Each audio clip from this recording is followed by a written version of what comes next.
Welcome to Chapter 5, Part 5, where you're going to learn how to use the swap fill and stroke and default fill and stroke buttons.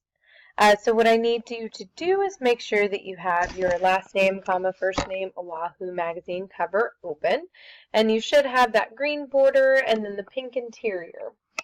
So we're going to take our selection tool and click on the center of the pink frame. So making sure that you don't click on any of these additional text frames, but the whole pink frame itself.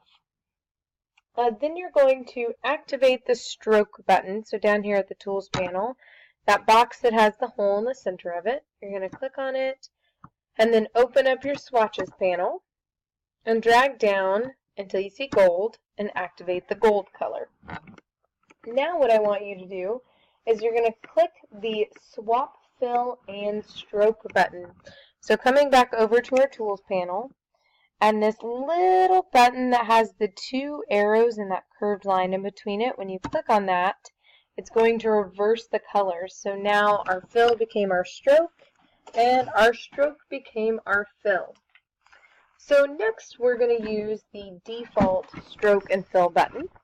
And that is actually right below it, just to the left, where you see the no fill and then the black, and it's called the default fill and stroke. When you click on that, what will happen is you're now going to see just green, because remember we made that border that was around the outside green, and now that there's no fill, it's going to come through and show that green. So coming over to your swatches panel again, I want you to make your fill active and then select the paper option. And that way you're going to have that white background, or the white center, and then the green background or border. And that is all for Part 5. So go ahead and save your work and move on to Part 6.